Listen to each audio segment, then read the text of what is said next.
Assalamu alaikum, sisters and brothers. Suleiman Rahim here. Let's slay some demons. The war of Armageddon. We've been at war for 50,000 years. 50,000 years. And now we're entering a culmination. There are many battles. Mental barriers, battles, physical battles, economic battles. We have all kinds of battles. Now we're entering into the final phase, a time of unprecedented trouble. It's like giving birth. It's difficult all through the process for some women, more difficult than others. But the hardest part is when the water breaks and a woman goes into labor. That's where we are right now. 50,000 years. So here we're going to talk about the book of Daniel. The book of Daniel has 12 chapters. But the 13th chapter of the AL-INJIL, called Revelations, is the 13th chapter of Daniel. Because in that chapter you find all the main characters that's in Daniel, and they're found no place else in the AL-INJIL other than chapter 13. The bear, the leopard, they're only mentioned in chapter 13 of the AL-INJIL, but those are main characters in the book of Daniel. They're companion books. Both of them are sealed. Both of them stated clearly that they're sealed. That it's sealed to the entire Bible. But both are sealed. The book of Daniel, it says specifically that it'll be sealed until the end of time. So anyone was talking about Daniel previously, they had to know what they're talking about. It said it'll be sealed until the end. So as with the AL-INJIL, it said it'll be sealed until the end. And only one person in the entire universe will be able to break those seals. Not even God himself could do it.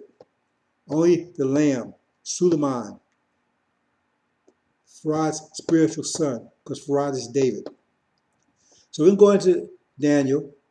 Like I've been saying in the past, I'm reluctant to go into Daniel because Daniel's a whole new situation. If you think the AL-INJIL is hard, Daniel is much harder in many respects. There's some parts that's easier, but overall, it has its special difficulties. And Daniel, more so than AL-INJIL, you have to pay attention to every detail.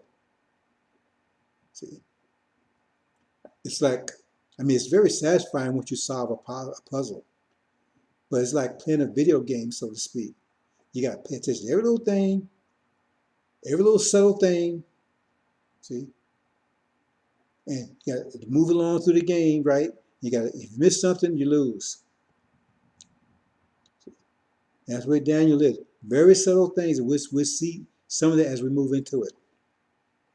So, before we do that, again, the ongoing theme, who will win the war of Armageddon? We're not about survival anymore.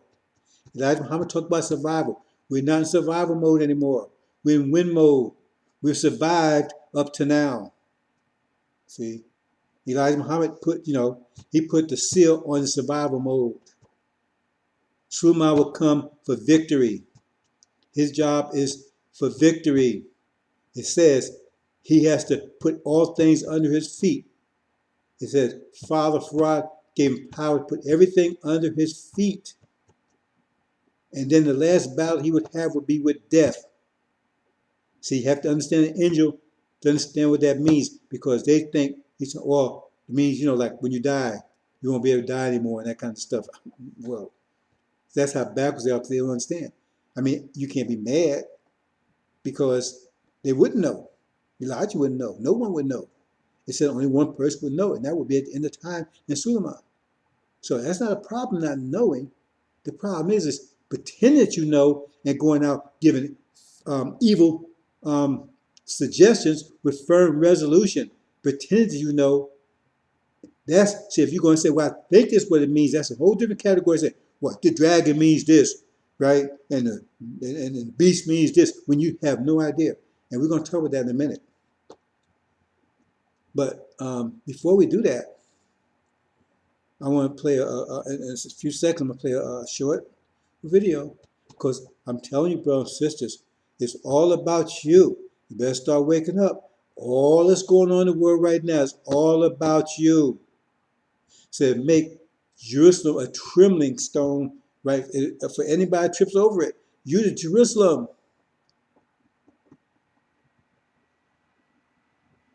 You are the gods that everyone is trying to destroy. You got even the mythology. I know some of you watch these movies with Thor and all that kind of stuff. You know, that mythology that they call mythology now, because some people call the Old Testament Adam and Eve mythology now. Some people reduce that to mythology. But those things, they were mythology, you understand? But those were scripture. And it tells you that Odin, see, Thor's father, he's just like the Dajjal. He was blind in his right eye, but he was bright in his left eye. That means he was totally technical, but he had no spatial. He's the same character. He was blind in one eye, but he was really bright in the other. That's Odin, right? He's same one as the Dajjal. Dajjal had the same characteristics. He had one eye, was blind in one, but was very bright in the other. That's talking about the people I've been telling you about. Over there you see the technician over there, the cyborg. It's not a robot, it's a cyborg. That means it's a human brain in a mechanical body. That's their vision. See? So that was Odin. And Odin came to power by slaying the Titans. The Titans are us. They were giants. They slew them. They're not right. They didn't kill them all the way. They slew them. But at the end, the Titans would rise up and destroy them. That's their mythology. Those were scripture. The Quran tells you everyone has scripture. So you mean there was no scripture before what was the scripture for the Bible? What was scripture before? They're talking about in the Injil about Abraham. Didn't he have a scripture? One scripture you have that you're aware of is the latest, oldest one is the Torah. There was no scripture before that. We're told history is written every 25,000 years. They're not that relevant anymore, so they pass in the time. Abraham had a scripture. You think Abraham didn't have a scripture? We see part of the scripture, Abraham a covenant. That was part of his scripture. So now the only relevant in scripture right now is the angel. So those were scriptures. All that Roman, all that mythology, everything, that was scripture. So who knows what it's about now, because it's no longer relevant. So they've done whatever they've done with it. So we're going to move in and we're going to talk about a few things. So let's get going. But who will win the war? We at the point now, it's a zero-sum game. Either you win or you lose. It's not playing anymore. We're not about survival, because when there's a war, the prisoners of war are survivors also, but they lost the war, didn't they? They're survivors. We don't want to be survivors. We're survivors. That means we're still on the plantation, maybe back in the fields again. We survived, but what condition? In what condition did you survive? We're not survival anymore. We're about winning. That's what my job is, to win, not to survive. I was trying to get you to survive. See? We're here to win. Joshua's here to win. See? Moses came to get you to survive Pharaoh. See? But Joshua came to win. Let's move on.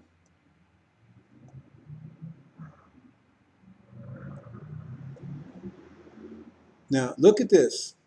Read this carefully, because this tells you all you need to know. This is chapter 22 of the angel, called Revelations, aka Revelations. And the Spirit and the bride are saying, be you coming? And the hearing let him say, "Be you coming?" And this is transliteral, so it's kind of quirky reading.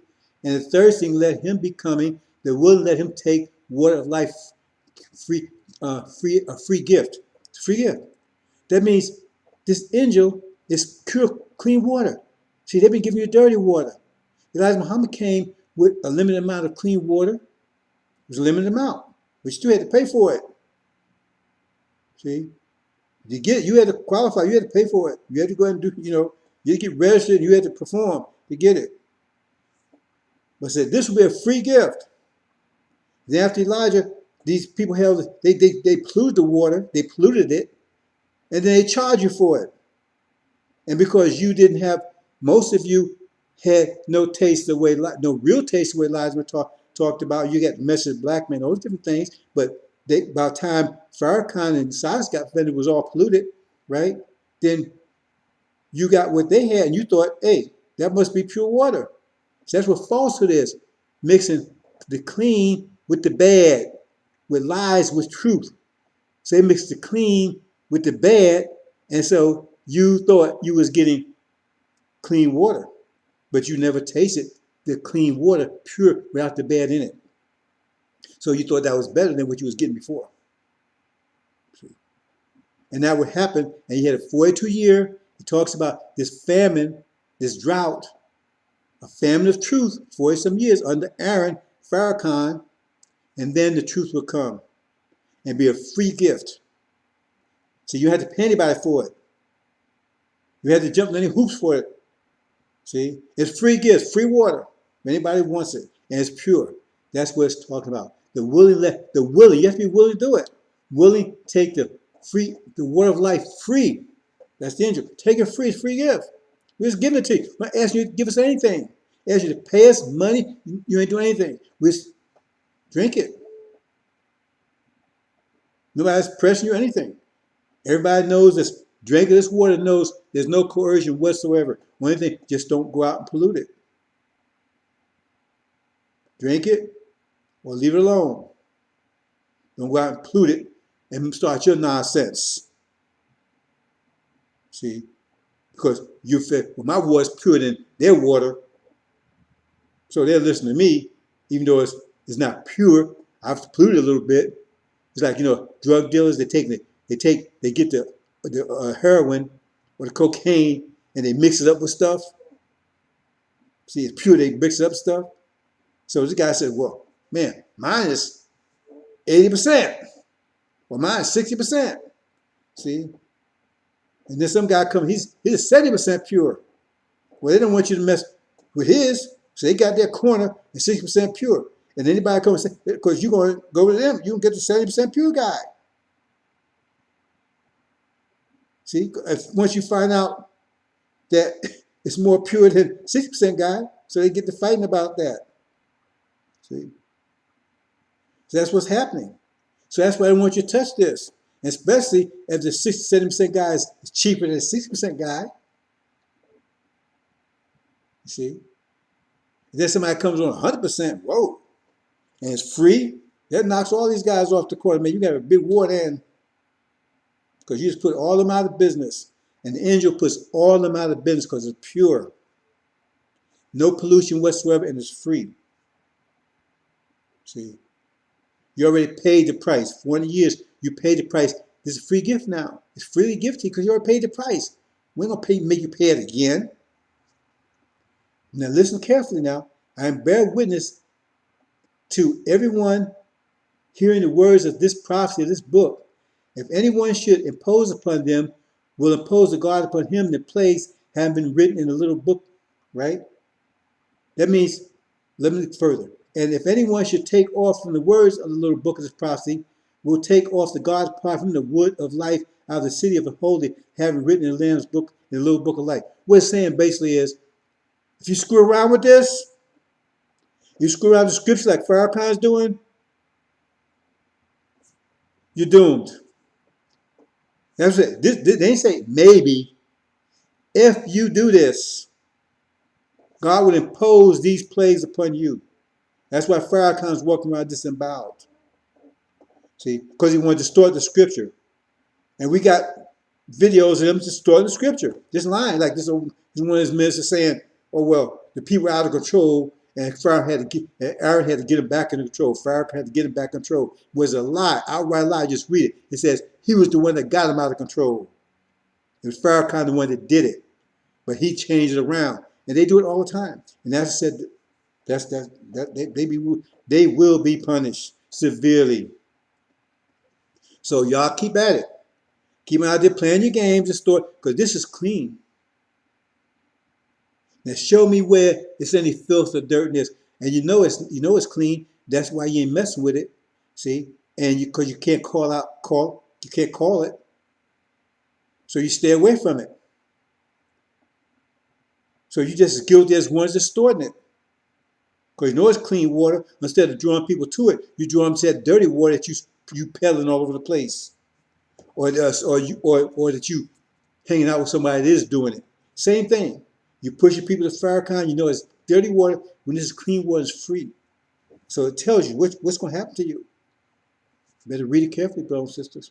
It's a free gift. That's another way you know Suleiman. Because he ain't charging anything. He come to tell you, hey, it's yours. You paid the price. You went out there and paid, you're paying for this Lamborghini. Now you done paid off. Then you come to the dealership to get it. I said, well, I think you need to do this and do that, and what, wait a minute, I pay for what I gotta do. I gotta do something else.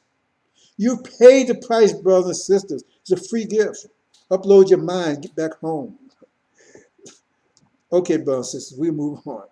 Look, you can't go wrong with Suleiman. You can't go wrong. It's all over scripture. It's free. It don't cost you anything. You ain't gotta do anything. Just upload. You ain't got to go out sell no papers. You ain't got to go out and donate no money. You ain't got to go give to some economic program that Farrakhan kind of pulled out his behind. You ain't got to do any of that stuff. You ain't got to support me. You got to support anyone. If you want to give, fine. I tell the brothers and sisters that's helping, when people want to donate, well, if they want to give it to you, use it. Push, spread the word. There's no obligation because you already paid the price. So how in the world can you go wrong? Exodus, someone broke the 7 seals, right? The messenger of the covenant, all that is right clear. And who's fulfilling all of those things? And the messenger of the covenant talked about the covenant. So I'm taking you home. He broke the seals. He's giving you a free gift. He's explaining the angel to you, which you didn't know before. All these things. That's why I say come in the volume of the books. You can't go wrong. If you go wrong, like Elijah Muhammad said, the truth will be made so clear, even a fool will not err. So if you err, that means you're a fool or you're a demon or something wrong with you, then we don't want you anyway. So you're a time maker, you lost in the past. If you lost in the past, we don't care about you in the past because we got, see, if you walk around looking at the past, you're going to stumble over stuff. We looking at the future. We moving to the future, brothers and sisters. So if you're stuck in the past, bye. Because every day we get further and further away from you. So read this. This is a chapter. If you can't see it, right, just look at chapter 12, chapter 22, Injil, also called Revelations. Okay, we're going to talk about Daniel.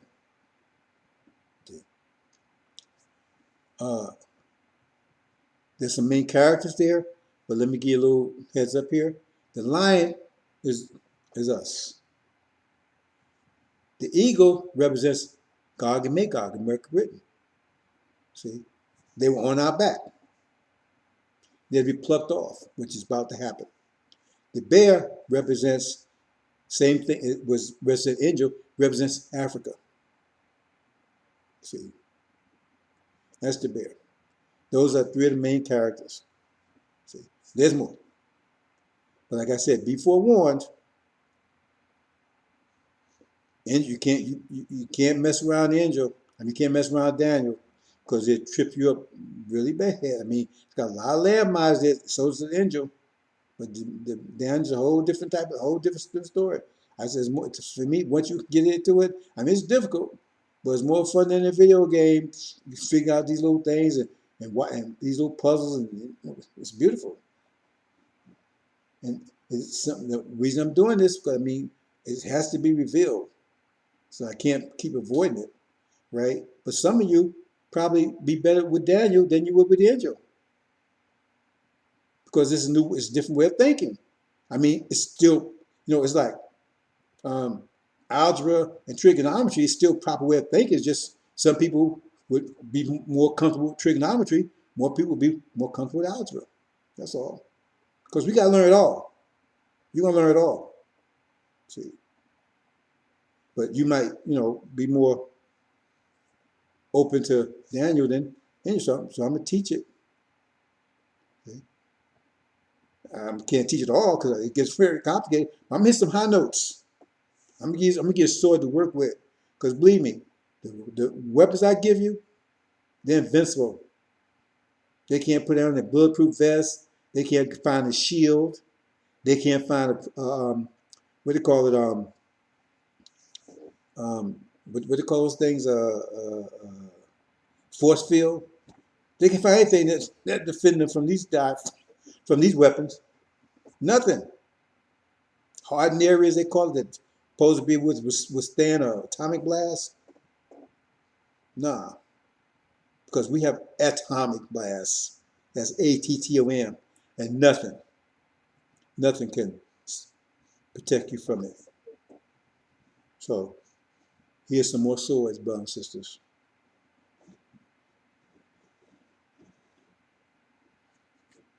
Okay, what's going on here?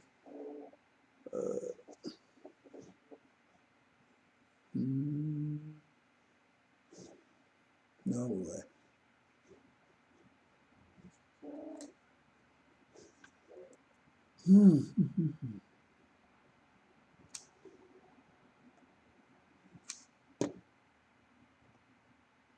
Okay.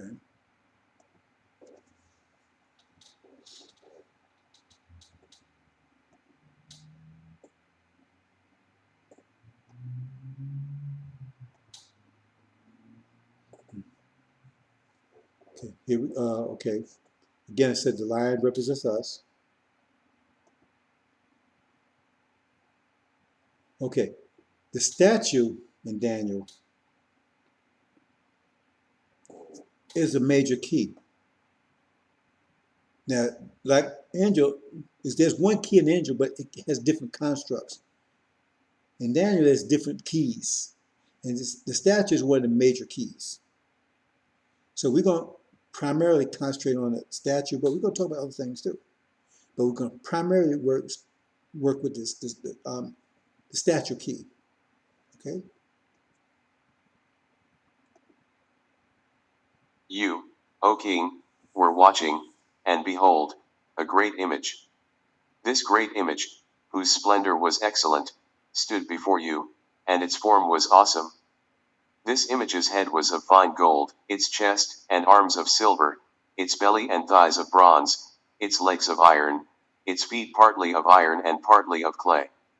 You watched while a stone was cut out without hands, which struck the image on its feet of iron and clay, and broke them in pieces. Then the iron, the clay, the bronze, the silver, and the gold were crushed together, and became like chaff from the summer threshing floors. The wind carried them away so that no trace of them was found. And the stone that struck the image became a great mountain and filled the whole earth. Okay. A lot of subtleties right here. So we're going to talk about some of them. There was this great image. For the word. See? You're going to run into it again. Image. Okay. The image was of fine gold, chest, arms of silver, his belly, thighs of bronze, and legs of iron. Important. There's got 4 different metals there. Why are those 4 metals chosen, and why in that particular order? So it says his head was of fine gold, so top of it was gold. His chest and arms are silver, right? His belly and thighs are bronze, moving down. His legs of iron. And then he has the feet. Now the feet was iron mixed with clay. So it's a metal, but now there's some clay mixed in with it. So it's not, that's not metal. See, so we're going to talk about those things. And we watched why stone was cut out without hands. Uh-oh. Now go back and look at this statue again. See, you notice anything? It said, it was an image that it said his form was, the image was, had a head of gold, right? Fine gold, arms and chest of silver. Arms and chest of silver. It's arms. Arms and chest, but nothing about any hands. See? And on his head, it don't say anything about the face, just a head. So just a head was gold, but when you get down to the arms, there's no hands are mentioned, right? And then it gets down to the feet, right? Okay. So I watched why stone was cut out without hands. See, without hands. What the statue has everything else, but doesn't have hands. That's what it's talking about. See, so it's talk. See, they think it's a mountain, and this mountain they think this mountain is something separate. You even hear Farrakhan talk that nonsense. They think the mountain is something. They say mountain, but they're talking about the statue. That's real subtle things because the mountain, they said cut out the mountain without hands. You see, so they think it's a mountain that doesn't have hands. They don't look at it that way. So they say a mountain. It was cut out of a mountain without hands. So they figure without hands. So they go to some quantum leap and say, well, that must be God. Cause I mean, and so that don't make it sense. God don't have any hands. So then they add something to it. Remember what's said in Revelation? We add the tracking thing. What are human hands? So they add that to it. That's not in the scripture. Human. So that means that God had to do it because they can't explain what it means. Why it has no hands? Cut out without hands. So in other words, you got to be human to have hands. So God don't have hands. Then they say, well, then they add something, human hands. They warned you don't be doing stuff like that. See? Because if you just say without hands, they'll take the obvious answer to that. They must be talking about what they mean by the hands. And sooner or later you get around to the fact that that statue had no hands. So they must be talking about that statue. Okay. And the stone was cut out without hands, was struck the image on his feet of iron and clay. So that stone, see, was cut out and it fell on the feet and said it crushed it. See, the iron, the clay, the bronze, silver crushed all of it, the whole thing, all the metals and everything before it crushed it all. That one stone crushed it all and got rid of all of them. See, and the stone that struck the image became a great mountain, filled the whole earth. So that little stone, right? It replaced that mountain or that image, and it covered the whole earth. See, so let's see what all this means. So get a little heads up here.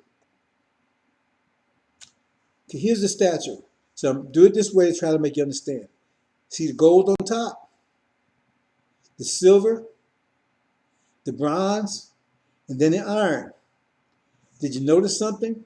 First of all, the statue has no face. It just has a head. See, but you notice something? Hair was gold, but the breast and everything was silver. And then you had the bronze. Did you notice something? Doesn't bronze look like gold? It could be, it's fool's gold, because you can fool somebody with bronze. You shine real good, you can fool if they don't know any better, then that's gold. And look at the iron, same thing with that. You know that silverware that you call silverware is made of iron. It's not made of silver. See, but it looks like silver. So what they're telling you here, they're telling you got this brass that's pretending is gold. And you got this iron that's pretending is silver. That's what's telling you here. See, very subtle things. See, so what we have the original nation. We got who is pretending that they're us. Who's pretending, right, that they're the ones that built Egypt and Carthage, all that kind of stuff. The Caucasians, right? The Europeans. See what I'm saying? Because the silver is Africa. And you got those pretending that they built all those African civilizations. You see? That's what it's telling you. Then you got the toes at the bottom. We'll get into that in a minute. But it had clay mixed with iron. See? Iron Europeans. But it's two parts, legs. See? That's European was broke after the Roman Empire was broken into two parts. Eastern Europe and Western Europe. Old Roman Europe, old Roman Empire. That represents basically the Russian sphere and the German sphere.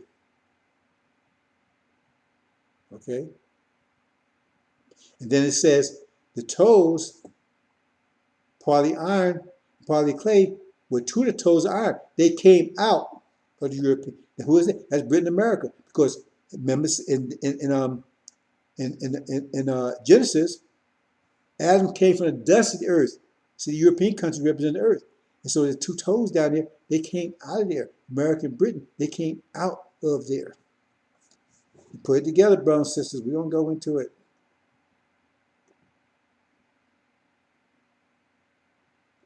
So here it goes. I put a little meat on it. See? That's what it means.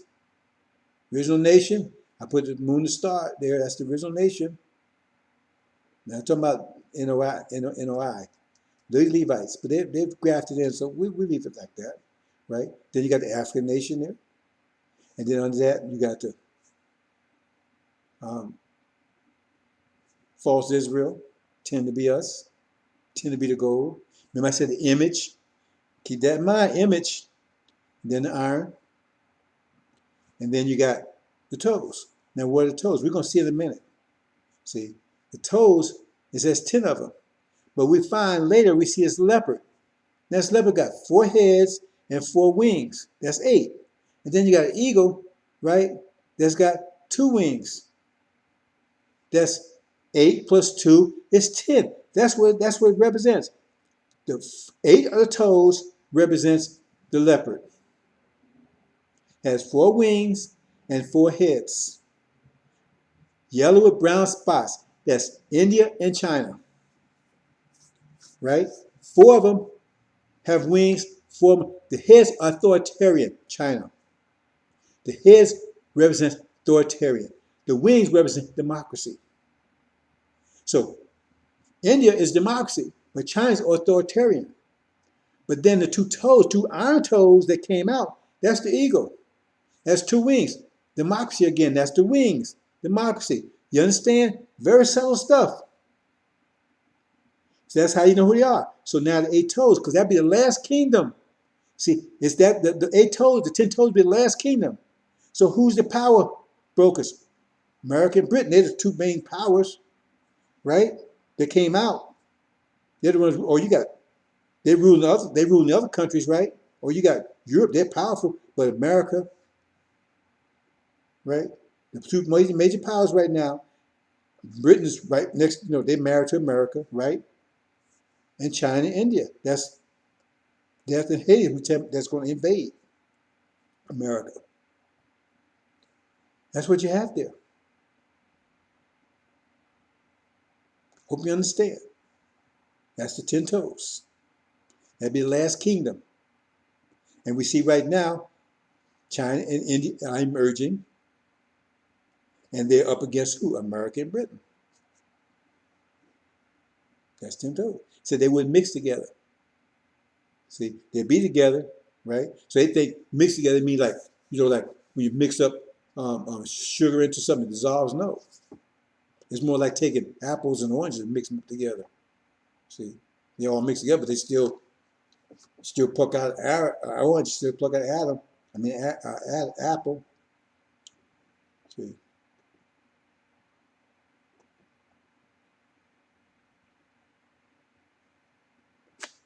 That's the leopard again. 4 heads authoritarian, and otherwise we have some 4 like that because they're the most populous nations on the earth. China and India. So that's 4 heads, 4 wings. 4 wings are, the wings represents democracies, so-called freedom, and the heads represent authoritarian. China's authoritarian, India's democracy is yellow with brown spots. See, this is the easy part of Daniel. Believe me, it gets a lot complicated. This is the easy part. See, again, there's the eagle. That's the 10 wings all together. That's American Britain. Those are two major democracies. See, China's, India's democracy, American Britain's democracies, right? But China's authoritarian.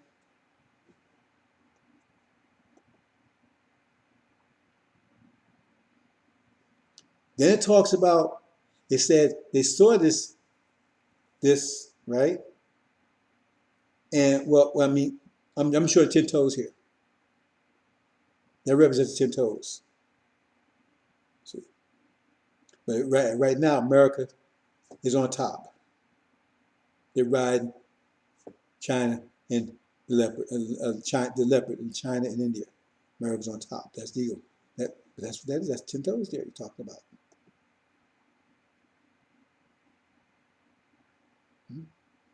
So here it is again. See?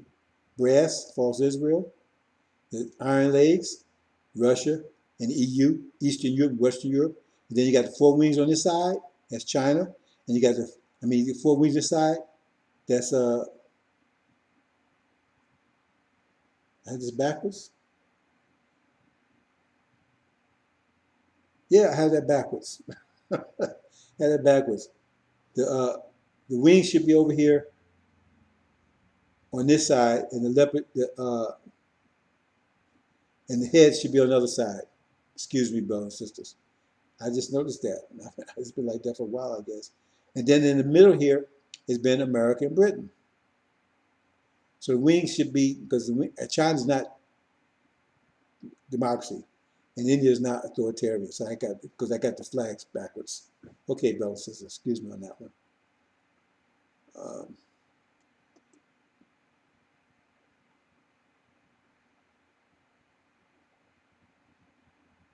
There you go, I'm just showing it again. The eagle represents America and Britain. And America is defined as an eagle, plus the old Roman Empire was defined as eagle also. They like to use that symbolism.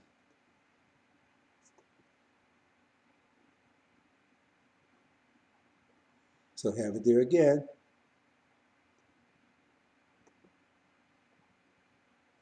Bam. Now pay attention. I'm going to go back up. Pay attention to that.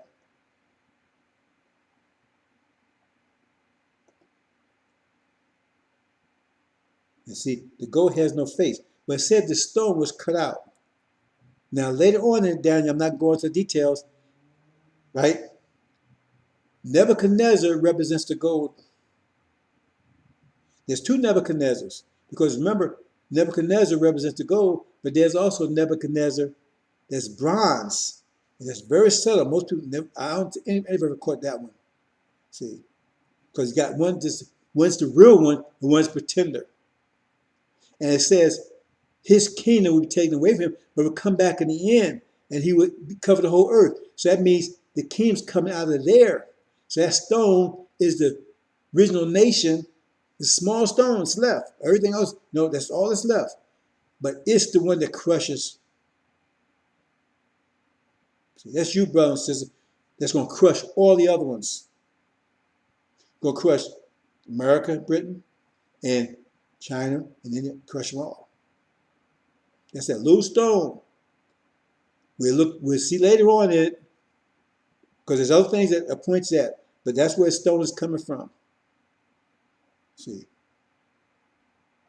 out of the mouth without hands, that's where it's coming from. Okay.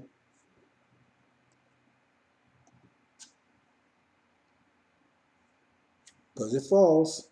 See, it crushed them all. But it had to fall from someplace. That means it had to be somebody above there. It had to fall from someplace above there. Right? Okay, let's move on. Now we're going to talk about this little horn. What's this little horn? Let's see if we can find what this little horn is about. The little horn they talk about there was 12. There was 10 horns. These are not the same 10 horns in Revelation or the angel. This horn, little horn, represents the bear, represents Africa. We'll see about that in a minute. It's very subtle. See, like I would point out, this represents Obama, but they go very a lot of detail to hide his identity. See, a lot of detail in here. It's very hard to parse this one out, fish this one out. But cut to the chase, that's what it represents. See, very, very difficult to get him. Very difficult to get Obama. There's a reason for that.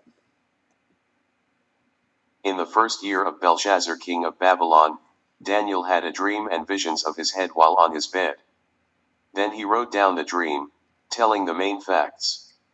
Daniel spoke, saying, I saw in my vision by night, and behold, the four winds of heaven were stirring up the great sea. And four great beasts came up from the sea, each different from the other. The first was like a lion, and had eagle's wings. I watched till its wings were plucked off, and it was lifted up from the earth and made to stand on 2 feet like a man, and a man's heart was given to it.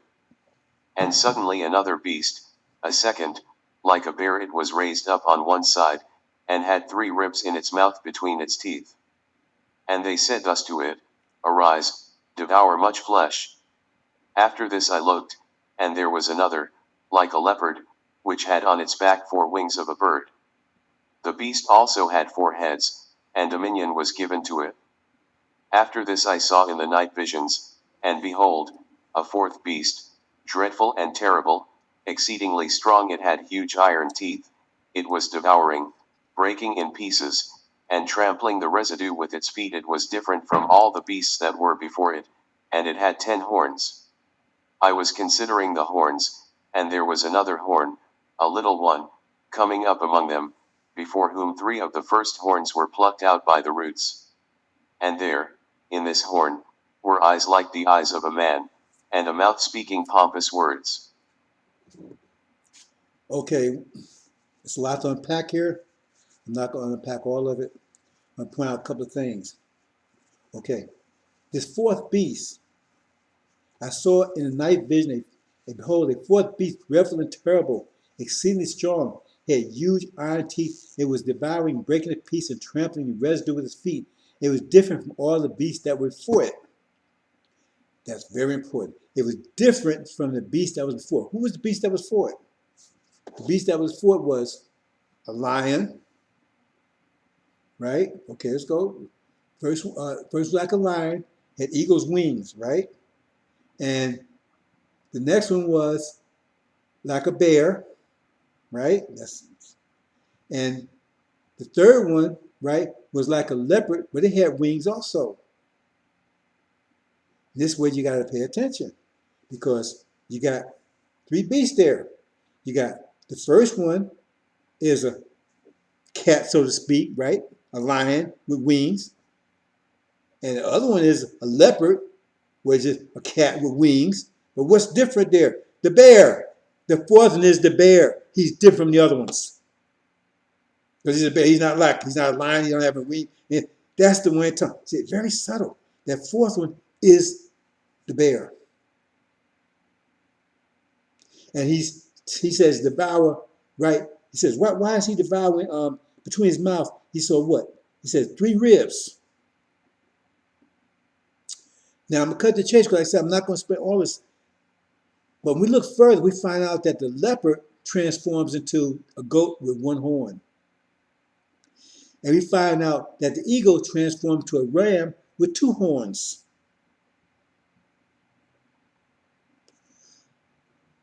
The leopard transforms into a goat with 1 horn, and the leopard transforms into a goat with 2 horns. That's 3 horns, right?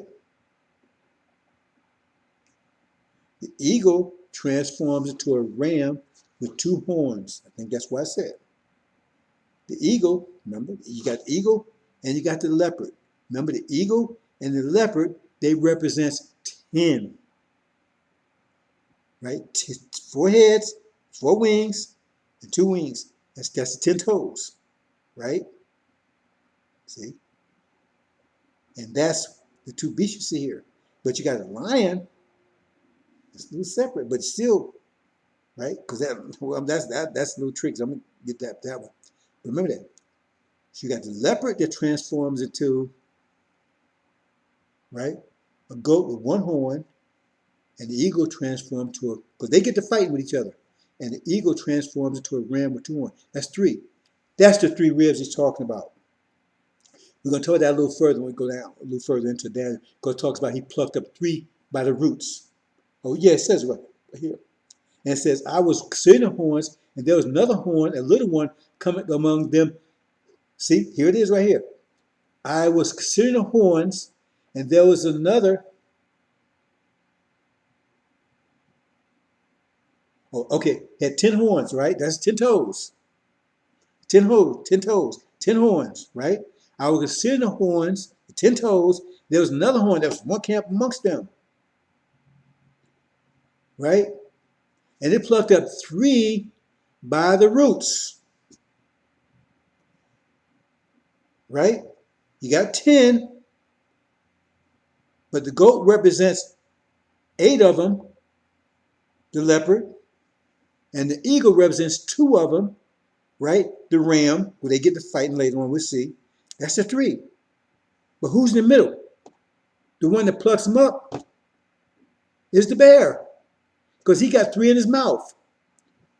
Pay attention, brothers and sisters. Daniel is something. That's what it's talking about. The bear is the one they're talking about. He's that 4th beast. He gets rid of the other ones.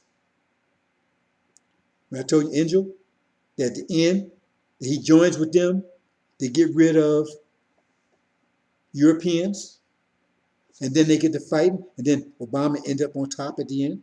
He knocks them all out. He ends up in charge. That's what it's saying here. It says, angel says it here too. Hope you understand, brothers and sisters. Daniel is beautiful. I mean, I'm just showing you. There's a lot more subtleties there. I'm trying to get next to it. There you go. That's the bear in the middle, right? Here's the eagle. There's 10 toes. Here's the eagle, 2 wings. Here's the 8, right? And the bear, that's the horn that comes up amongst them. And he knocks out these 10. He knocks out these three horns. These 2 horns, and that horn. Because that horn represents the goat that's going to attack the ram. He knocks both of them out. We'll talk about this line in a minute. See? Well, I actually cut the chase, right? Lion must be that horn, that little rock that come and get rid of all of them. I mean, who's left? He ends up getting rid of all of them. They get fight with each other, but he ended up getting rid of all of them. But remember, it says when where it said in the statute, it says when it took out the silver altogether. Remember, the silver represents Africa, so it took out the bear too. Because Obama represents Africa, took out the bear too. It says when that stone took out. Let's go back and see. The stone took out.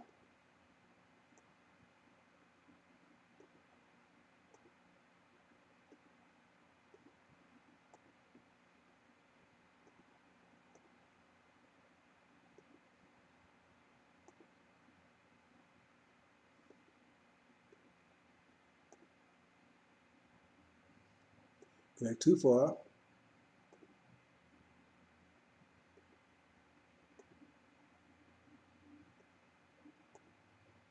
All right, let me go back this far.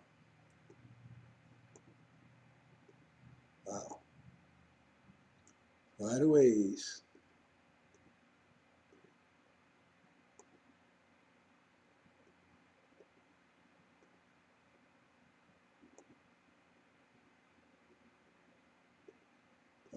Boy, had to go back that far.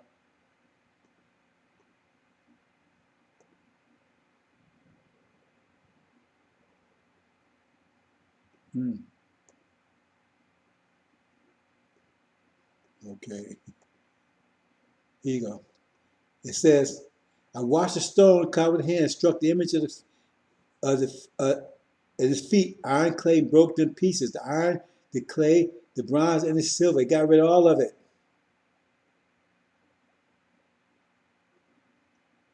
See? And the gold also. That means the rest of it. That's the demons are carrying on. We get to that in a minute. See? Got rid of all of it. See? So we know that. So when you look at it, go back up here, right? You look at it and you know that it has to be from here because everybody else is because when you add it all up, that's all that's left is it's got to be gold.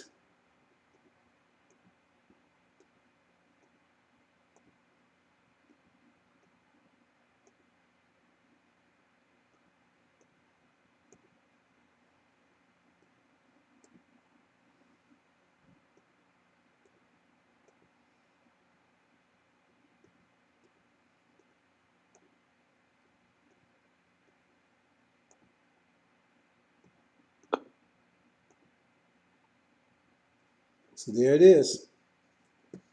So we get to this line in a minute. Those are the main ones. That's the little horn right here, the bear. Only place you talk about in Injil is chapter 13. Doesn't mention any place else. So here it is right here. Here's the bear. Here's America. These are 10 horns right here. See? China, India, that's 8. 2 wings. Democracy, authoritarian, that's the 10. That's the little horn that comes up amongst them. The one that devours 3. Okay, 10 horns, 10 toes. Let's go back to so these 10 toes here again. 10 toes. I said I got this backwards. I never noticed that. It's been there for a while. The wings should be on the other side because China's wings represent democracies. Okay, and India represents China's authoritarian. Here's authoritarian. So here it is. Here's 10 toes down here, and America, Britain are the iron toes. See, the toes. They had toes of iron, but they think it's all mixed up like you mix like water and sugar. No, see, they mix it because the 2 toes. It had two iron toes, and that's America and Britain. See, they came out of Europe. They're iron.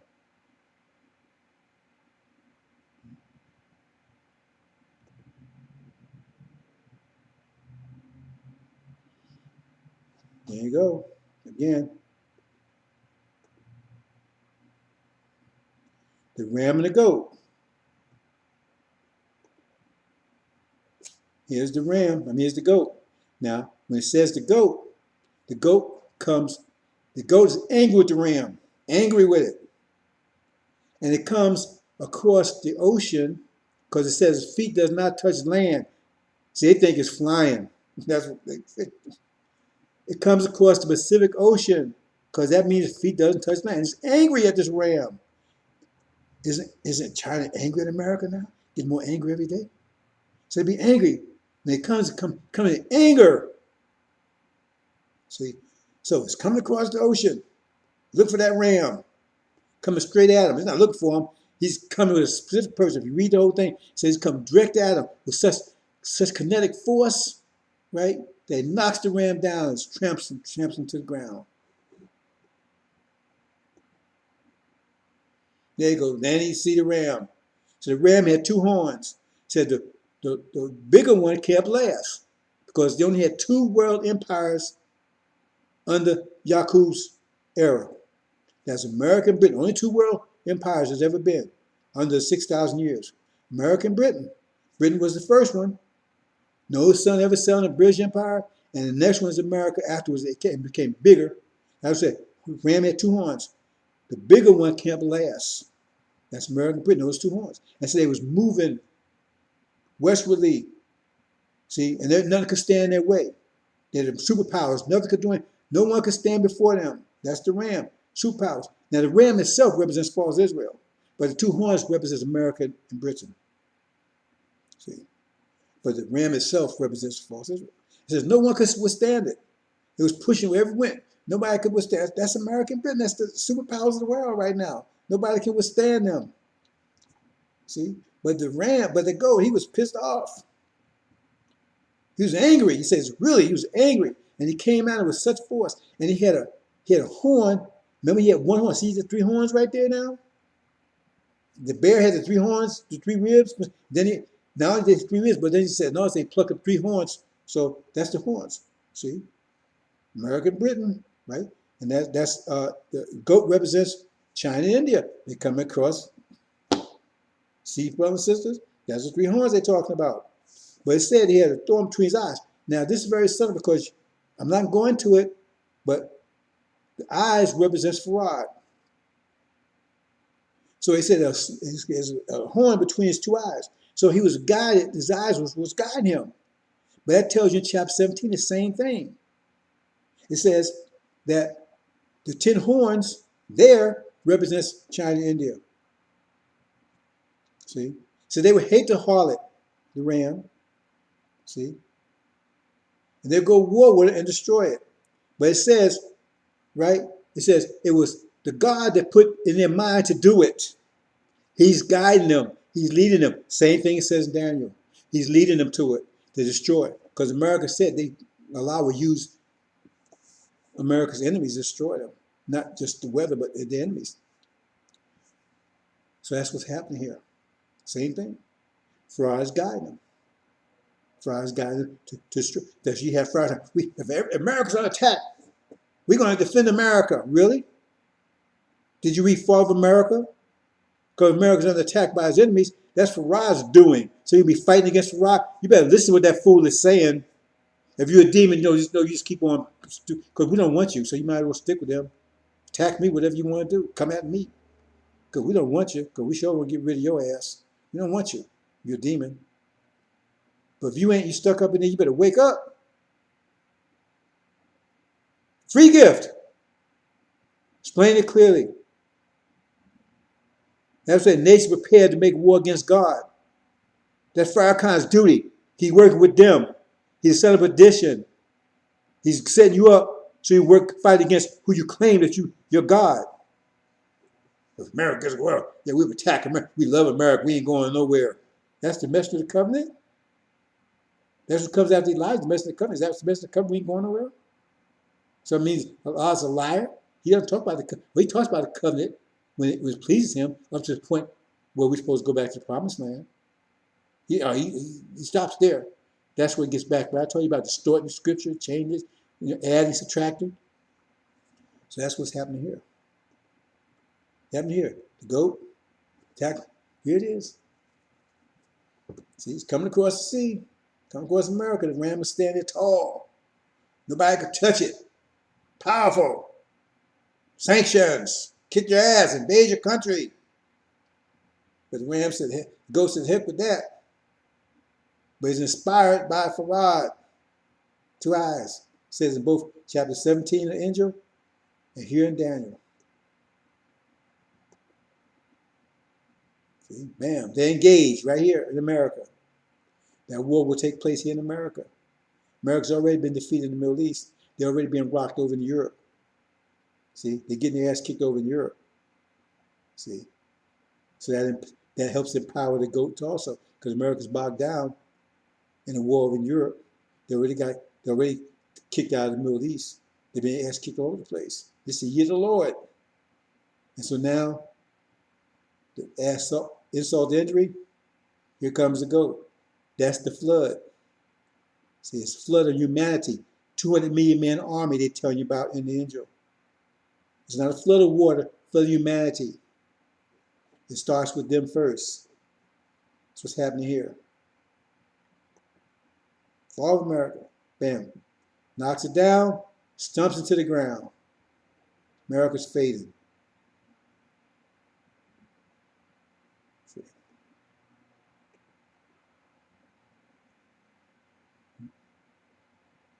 Not too much of a struggle.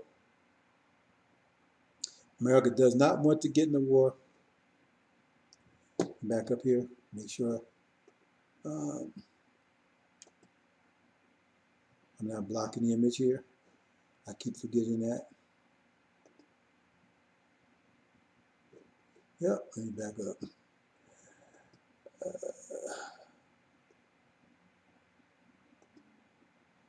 How much of this did I do?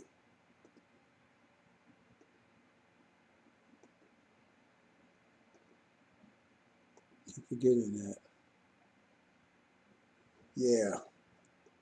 Okay, bro, so I'm back up a little bit here because I didn't realize I was doing that.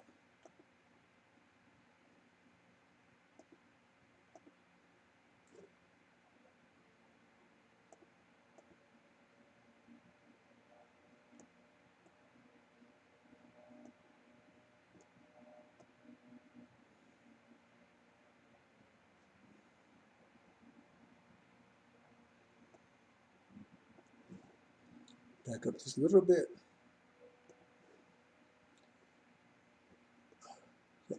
Recap a little bit. See how far back. But I will send a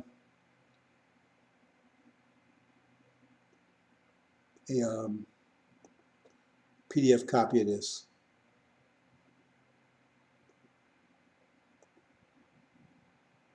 Yeah, I blocked most of this. I gotta remember to stop doing that.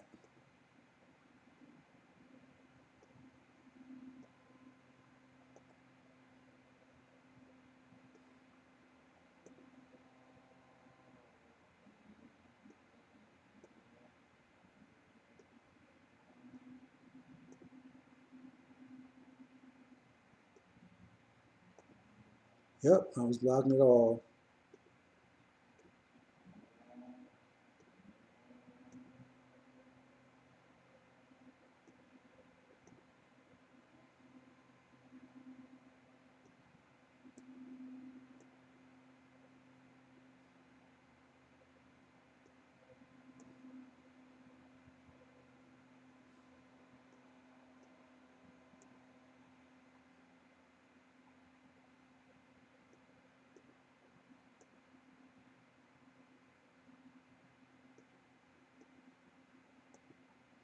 So having to have two screens, you look at the wrong one.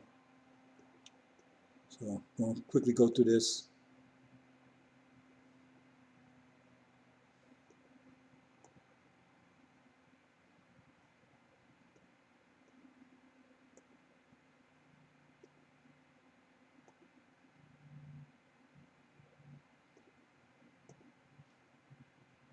Okay, we're going to start here. Move forward. Take a small break, and I'm going to go just quickly. Small break here.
Okay, bro and sis, we're going to move quickly through this part.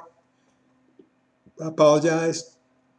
I have two screens here now, and I got to get used to working with two screens because the other screen doesn't show me blocking anything. So I got to get used to doing that. So we're going to move through it quickly. We'll talk about the statue here. Talk about that. And we don't have Okay. to do this one again. And here's the statue. Again, the gold, right? Silver, the brass, iron, and the 10 toes, right? Okay. Explain that. Again, we put some color on it. Fill it in. See, we got Africa. We got original nation. We got false Israel pretending that the brass pretend to be gold. We got the iron pretending to be the silver, right? The iron represents European countries, old Roman Empire, split into two parts, East and Western Europe. 10 toes, right? Got the I'm blocking the what's the other way here?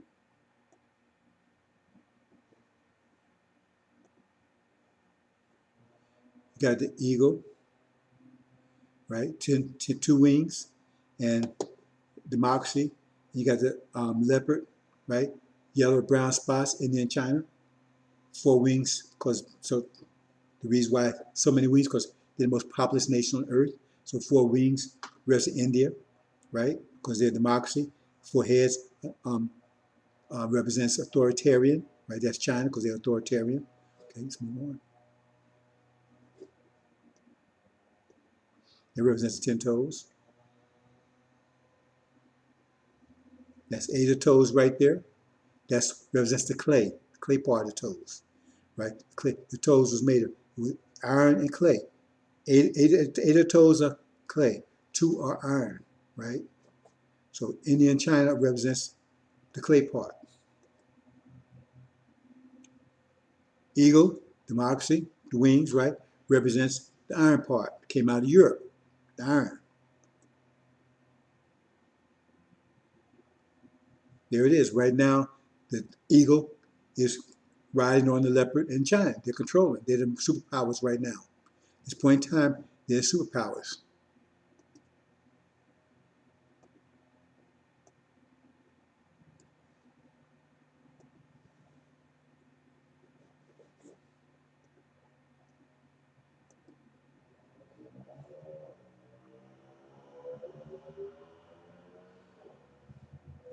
And they're the 10 toes again. But like I said, I err it. The wings should be on the India side and the leopard head be on the China side because China is not a democracy. Wings represent democracy, so-called freedom, right? So I got that mixed up, so I'm gonna leave it like that, but you understand.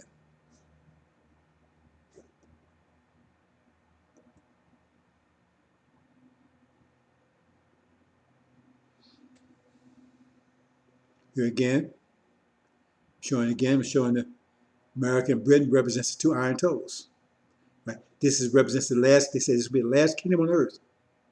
They're controlling all the other kingdoms. These would be the controlling kingdoms. They control all the other kingdoms. So China, India, right? America, the main superpowers. We say well, Russia's they're powers, but they're not controlling. So well, India's not well. That's the configuration, right? That's the config because they're controlling as far as tech wise. Anyway, that's the configuration would be at the end. The last configuration at the end times. Because you could say 100 years ago, China was not a world power. India wasn't either.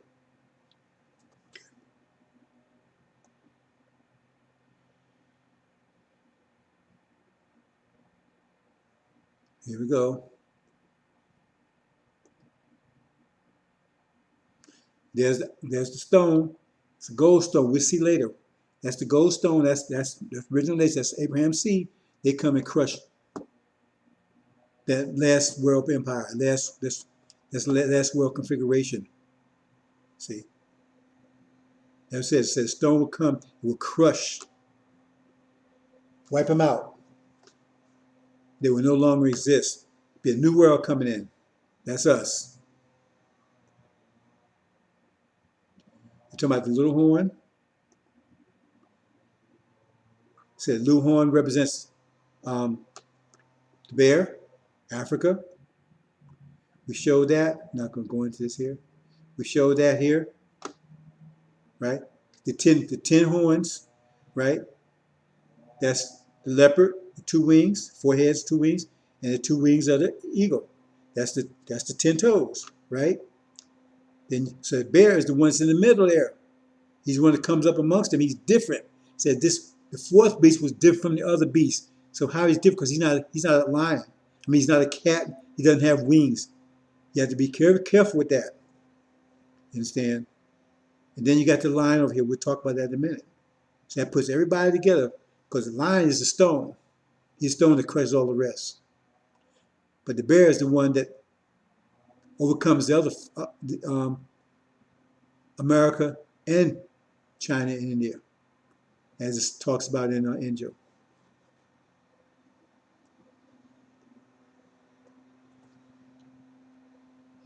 Okay, again, we talk about that. I said one was different from the other beasts. Who's different? The bear is different. 10 toes, catching up where we left off at. Show who the 10 toes are. Let's move myself out the way here.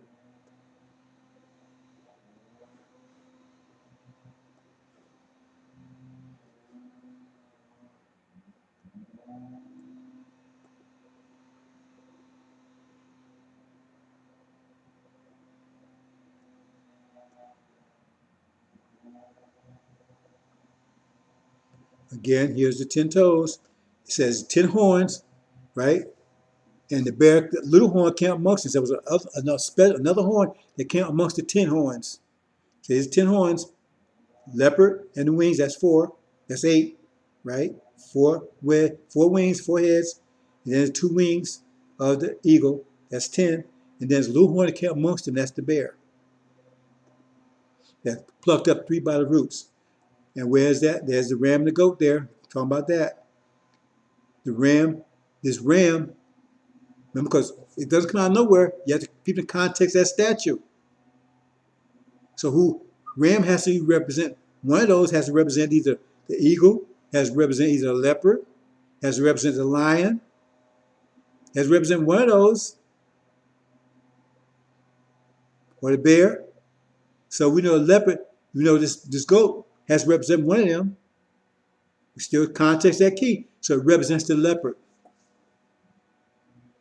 China, India, because it comes from the west across the Pacific Ocean. That wouldn't be America. That wouldn't be Africa. Africa would be coming from the east across the Atlantic Ocean. See? So that's the leopard. See? And so the leopard transforms into the goat with 1 horn. Okay? Then the ram, that transforms to the eagle with 2 wings. Because the 2 wings, that's the one he's standing in the east, he's standing in America. And he got 2 horns.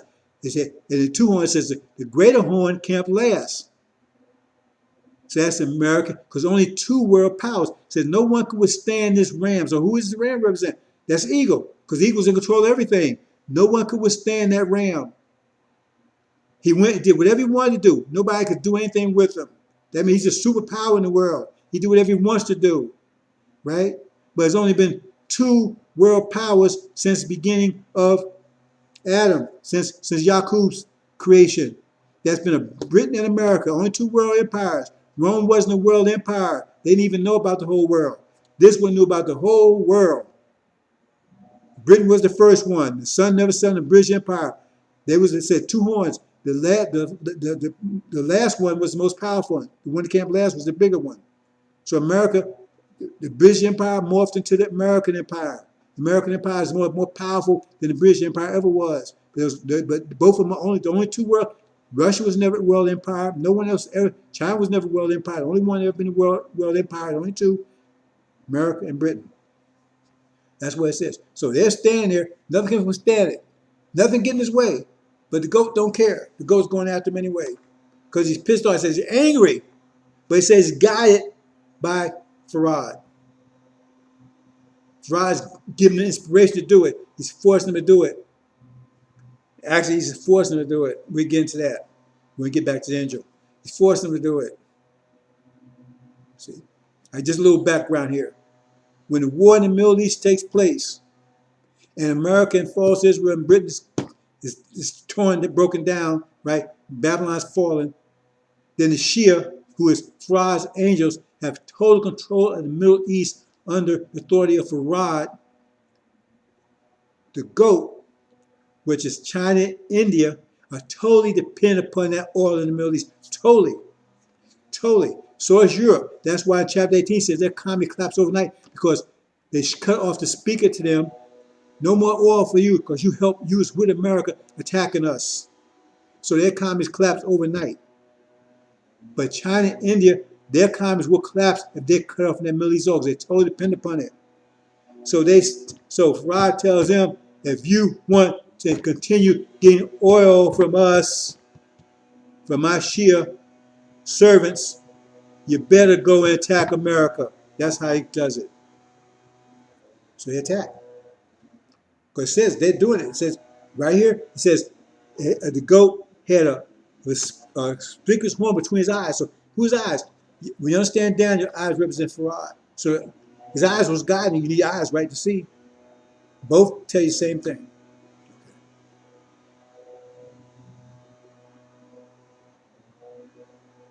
So here we go. Ram standing on America, and the goat's coming after it. Mad, angry.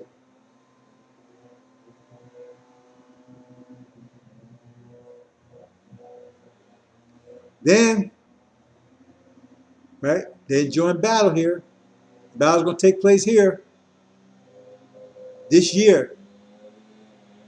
Because war in the Middle East is going to take place this year. So this battle's going to take place this year. You have to understand the injury, understand that, but we're not going to go into that right here. He says, his with such kinetic force, knocks down, breaks his horns, and tramples to the ground. Now the ram's horn represents American Britain, but the ram itself represents false Israel.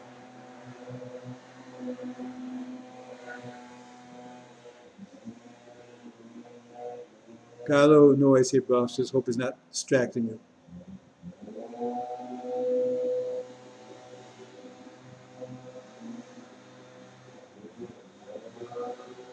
There it is, right there. Taking the ram down, taking the American Britain down. They first. That's the flood. Flood of humanity. Flood 200 million man army. Not a flood of water. American Britain is first to go, followed by Europe. Immediately thereafter. It says the flood will cover the entire earth. We understand AL-INJIL, earth represents European countries.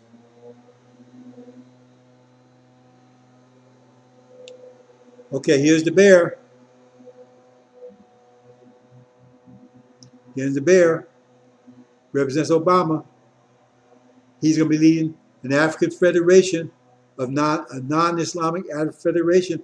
Africa, when this war breaks out, Africa's going to split into two groups. Non-Islamic Africa and Islamic Africa. Islamic Africa is going to remain loyal to Farad. Non-Islamic Africa is going to be under Obama's control. He went forth conquering and to conquer. He's riding the white horse in the first seal. He's not riding the white horse in chapter 19. That's Farad. But white horse in the first seal, that's Obama says went forth conquering and to conquer. That means he had two conquests to make. First one was President of the United States. Next will be he's going to be the emperor of non-Islamic Africa.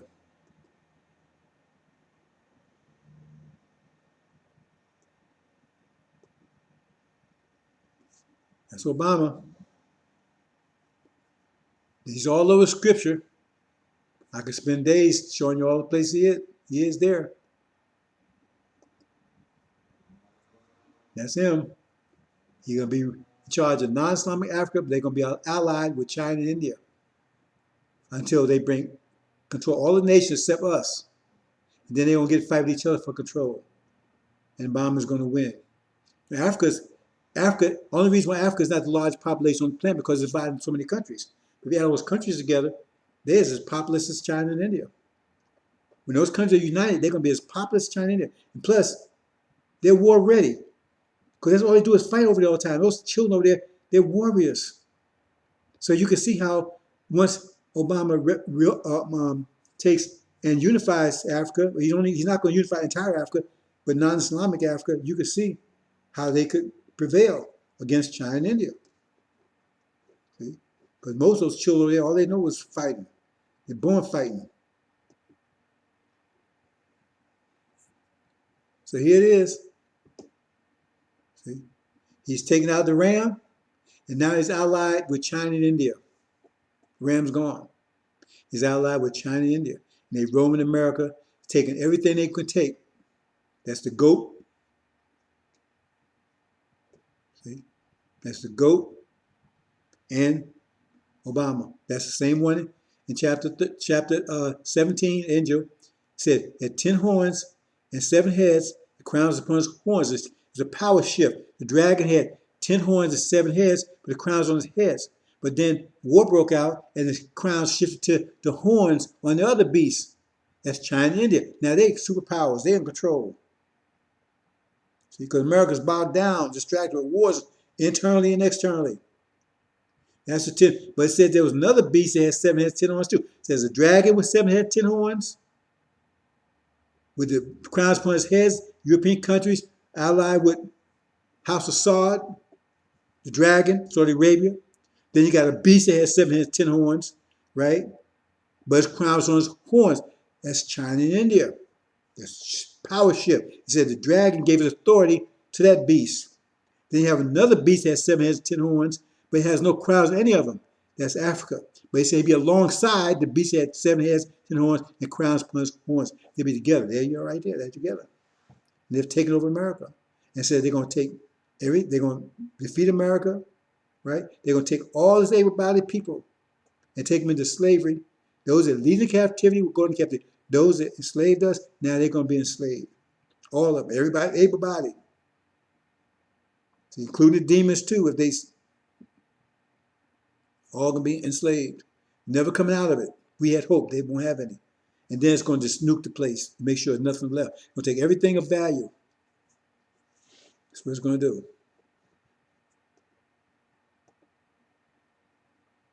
There you go. Leave America in flames. It says, and burn it down with fire. And burn it down with fire. Burn the country down. See, on their way out.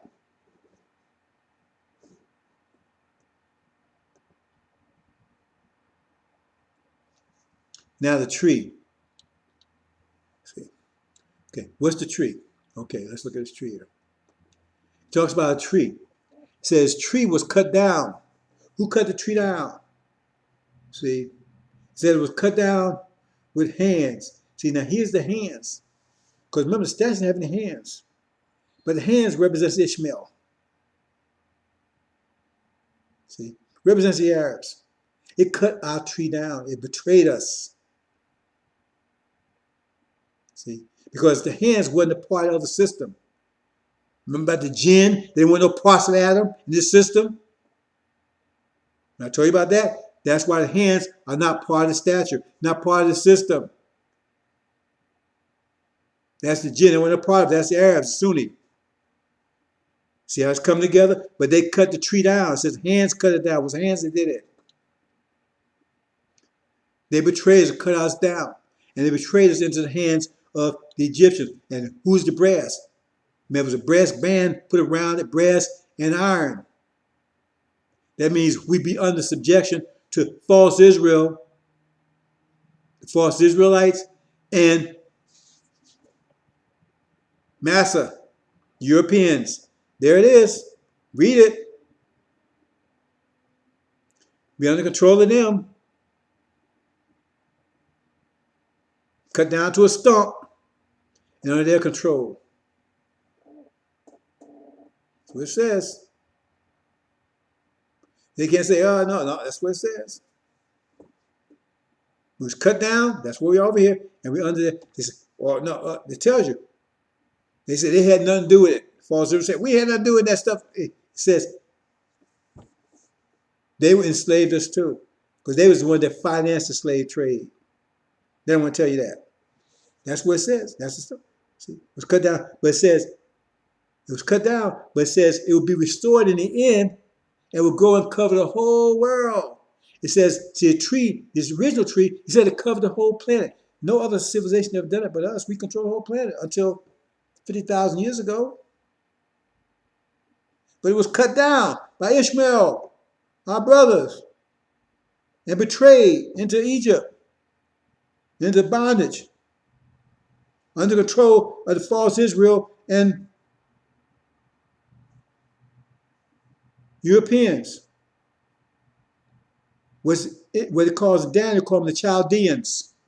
When they say Chaldeans, they're talking about Caucasians. That's what they call them in the Injil. I mean, in Daniel, Chaldeans. That's what happens. Okay, that's the tree. But it says tree will be restored, and will go and cover the whole earth again. That's that little stone again. It's cut down, but now, right, it's revived. That's what's about to happen, bro. That's what they're trying to stop.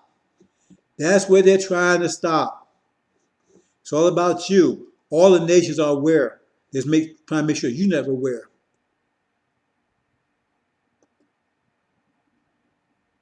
Now the lion. Look at this lion. That's us. It says the lion, right? So the lion, but it had eagle wings. The eagle was on it. That we're under control of America and Britain. We're under control of, we're the lion under the control of America and Britain. The lion also represents Nebuchadnezzar. Because remember, he was made to live like a beast and everything. But at the end, after 7 times passed over him, his kingdom would give back to him. Remember Nebuchadnezzar? His kingdom was lost, but it was given back to him. 7 times greater than it was before. That means we're going to be, we was dead. We live like a beast life, but then we come back to life. And now, at this point, this is what's about to happen. American Britain's about to pull off our back. We're not going to be under their control anymore. That's what it's talking about here. See? Because it said until the swatch of the wings was plucked off, the eagle's wings was plucked off. We plucked off. And then the lion was giving his mind back. They say heart, but some translators say mind, but that's what it means. He's giving his mind back. He was restored. He was given a man's heart, a man's mind. His mind was restored. Same thing tell you about in Mark, book of Mark, right? The demon-possessed man Mark, they keep telling you his mind had to be restored. Read it.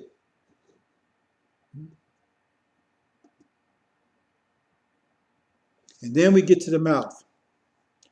Talk about this mouth. See, that's that demon.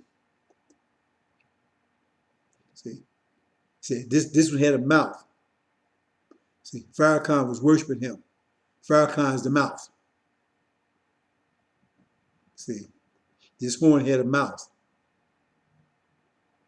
See, so it wasn't this mouth, but it had one. And the mouth represents Farrakhan. And it says, he's saying all these things. He's given 42-year reign, right, to make war with the saints, overcome them. Now think about that. Unless there's going to be some future takeover at NOI, NOI must be the saints because they're the ones going to inherit the kingdom, right? If you look at it that way. So it says this mouth will make war against them and overcome them for 42 years. So unless that's going to happen in the future, then you know who the mouth is. It must be Farrakhan. Unless you're going to say Farrakhan is going to disappear and then somebody's going to take over them in 42 years, coming to see them in 42 years. See how you got to keep pushing stuff back? Because that's exactly what Aaron did. That's exactly what's going on right now. So you make war with them. How you make war? Mental war. Overcome them with deception. That's what the son of perdition did for 42 years. So unless you can say that hasn't happened yet, and it's going to happen, that means you're in for a rough ride.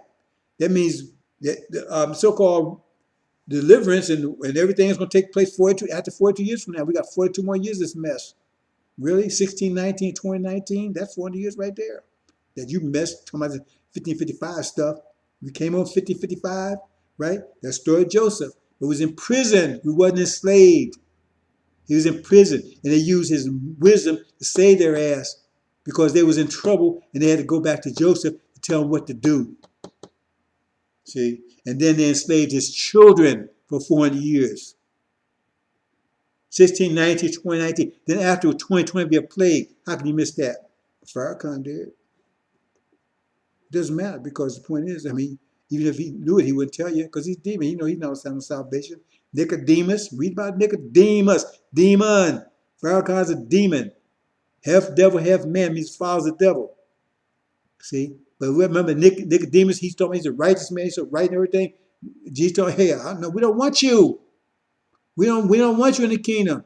Nicodemus, because it's a demon. It's all over the place, brothers and sisters. Ooh. So to be born again, it means he has to be born original, and that's impossible. For use to bring about universal change. And that is why Barack has captured the youth.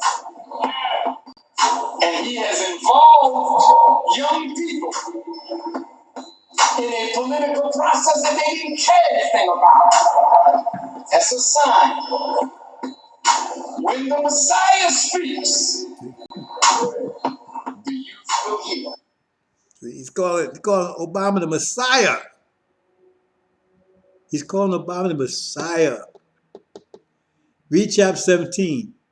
Obama is that one that had, right?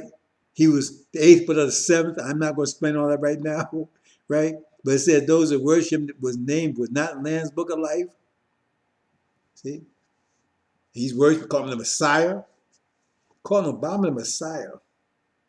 Think about that one. It's clear, brothers and sisters.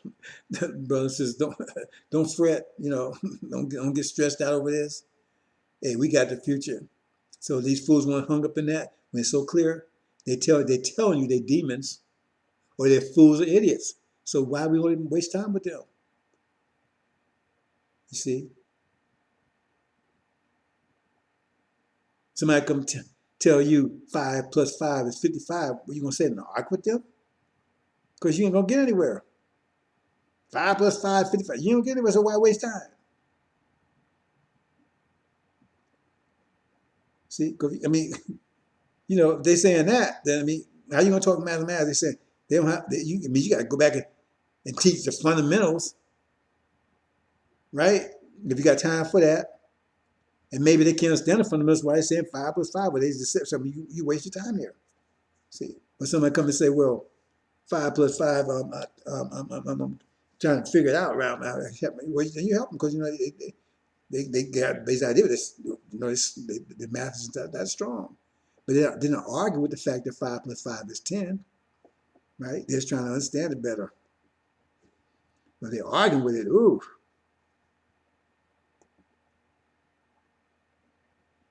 Therefore at that time certain Chaldeans came forward and accused the Jews. They spoke and said to King Nebuchadnezzar, O king, live forever. You, O king, have made a decree that everyone who hears the sound of the horn, flute, harp, lyre, and psaltery, in symphony with all kinds of music, shall fall down and worship the gold image, and whoever does not fall down and worship shall be cast into the midst of a burning fiery furnace. There are certain Jews whom you have set over the affairs of the province of Babylon, Shadrach, Meshach, and Abednego. These men, O king, have not paid due regard to you. They do not serve your gods or worship the gold image which you have set up. Then Nebuchadnezzar, in rage and fury, gave the command to bring Shadrach, Meshach, and Abednego. So they brought these men before the king. Nebuchadnezzar spoke, saying to them, Is it true, Shadrach, Meshach, and Abednego, that you do not serve my gods or worship the gold image which I have set up? Now if you are ready at the time you hear the sound of the horn, flute, harp, lyre, and psaltery, in symphony with all kinds of music, and you fall down and worship the image which I have made, good. But if you do not worship, you shall be cast immediately into the midst of a burning fiery furnace. And who is the God who will deliver you from my hands? Shadrach, Meshach, and Abednego answered and said to the king, O Nebuchadnezzar, we have no need to answer you in this matter. If that is the case, our God whom we serve is able to deliver us from the burning fiery furnace, and he will deliver us from your hand, O king. But if not, let it be known to you, O king, that we do not serve your gods, nor will we worship the gold image which you have set up. Then Nebuchadnezzar was full of fury, and the expression on his face changed toward Shadrach, Meshach, and Abednego. He spoke and commanded that they heat the furnace 7 times more than it was usually heated. And he commanded certain mighty men of valor who were in his army to bind Shadrach, Meshach, and Abednego, and cast them into the burning fiery furnace. Then these men were bound in their coats, their trousers, their turbans, and their other garments, and were cast into the midst of the burning fiery furnace. Therefore, because the king's command was urgent, and the furnace exceedingly hot, the flame of the fire killed those men who took up Shadrach, Meshach, and Abednego. And these 3 men, Shadrach, Meshach, and Abednego, fell down bound into the midst of the burning fiery furnace. Then King Nebuchadnezzar was astonished, and he rose in haste and spoke, saying to his counselors, Did we not cast 3 men bound into the midst of the fire? They answered and said to the king, True, O king.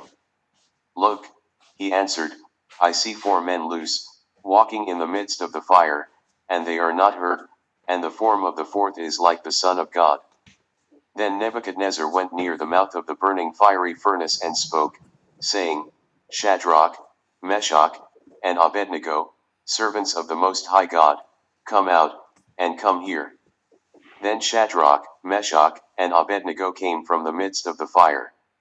And the satraps, administrators, governors, and the king's counselors gathered together, and they saw these men on whose bodies the fire had no power, the hair of their head was not singed nor were their garments affected, and the smell of fire was not on them. Nebuchadnezzar spoke, saying, Blessed be the God of Shadrach, Meshach, and Abednego, who sent his angel and delivered his servants who trusted in him, and they have frustrated the king's word, and yielded their bodies, that they should not serve nor worship any god except their own God. Therefore I make a decree that any people, nation, or language which speaks anything amiss against the God of Shadrach, Meshach, and Abednego shall be cut in pieces, and their houses shall be made an ash heap, because there is no other God who can deliver like this. Okay, brothers and sisters, I'm going to spend just a little bit of time with this, and then we're going to wrap up. The Ancient of Days, it talks about the Ancient of Days. Okay, this references that. The furnace, when we saw the Ancient of Days, it said he had a fiery flames came forth before his throne. Okay, he was in the furnace. See, they're talking about the Chaldeans, right? He said when Nebuchadnezzar was in a rush. See, this is a fake Nebuchadnezzar. This is the brass Nebuchadnezzar. He said the image. He wanted to worship his image, right? Image of gold, a golden image. When I tell you about that, care about the image? Because the image of gold, right, is the brass. He wanted to worship false Israel, and they wouldn't do it. See? But you ask these Christians about who is that 4th person in there, well, that's Jesus. Well, I say, well, where was Daniel? Well, Daniel's out of town. But this false Nebuchadnezzar, he controlled everything, but somehow Daniel's out of town. Otherwise, he had to worship it, and Daniel wasn't going to worship that. Because they don't want to say it was obvious that 4th person is Daniel. He's Suleiman. See, he saves the other ones. But in the process, right, the Chaldeans, when they heated the furnace 7 more times, it burned them up. That's the beast. See, remember, it's when the Ancient Days sets, first he cast down, right, the thrones. That's the NOI, those fire kind of all them. That's the demons, get rid of them, right? And he says, during this time, the beast was thrown to the flames. Well, that's what it says, the flaming fire. The beast represents the Chaldeans. Chaldeans represents, that's their way of saying Caucasians. They was thrown into, that's during this period of time. That's what it's talking about. So that's what it's very subtle. See, because it's talking about them in the furnace. That means we're still over here in the furnace. Still over here in the fire when this happens. See? And then, so the beast is given to the flames. The Nation of Islam is cast down, right? And that's when Fraud and Suleiman come together. Because then he says, see, The Son, like the Son of Man. That means he's not the Son of Man. He's not. He's like. They're similar. When you like something, that means you're not it. You're similar. He's him coming on the clouds, and he gives all the kingdom to him. That's what it says in Scripture. It says Suleiman, the Christ, he conquers everything, because his father David gave him the power, the Christ, to crush, like Elijah Muhammad said, to crush everything, and then he gives it all back to his father. That's what's happening here. I'm not going. I think I said enough detail here to understand it. That's what's going on. So if you understand what it means, the Ancient of Days set is come and the flames come forth of his throne. That's not the mother plane, all that kind of stuff. They're in the furnace. The flames in the furnace. They're still over here when this happens. He saves everybody that's in the furnace that don't have the mark of the beast. They won't worship that image of the beast. They won't worship it. See? That's what's happening, brothers and sisters. Hope you understand. See, here it is. See, we're in the flames over here. Here's the ram. Here's the Ancient of Days. He's here. All the flames together. See, that's the Chaldeans. The ram.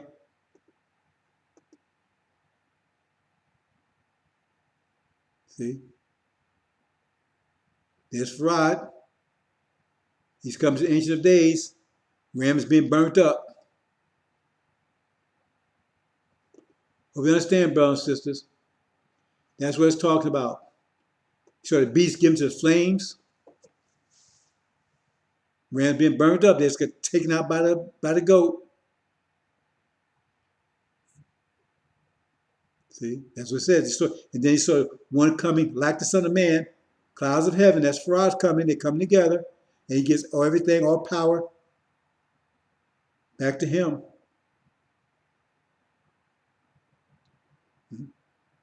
There's a lot. I'm cutting to the chase. There's a lot of pieces that I'm not talking about in here. So I'm just giving you this much so you can study, understand it. There's a lot to Daniel. I covered a lot. There's a lot of stuff I didn't talk about. A lot of stuff I didn't talk about. So I think that's pretty much wrap it up there.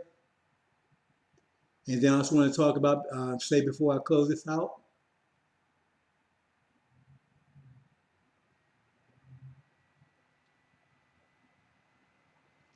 Well, obviously, time of unprecedented trouble. They don't talk about Michael, do they? But Michael's the one that delivers us. So he got to be Farad. There it is for you, brothers. Hope you understand. Assalamu alaikum.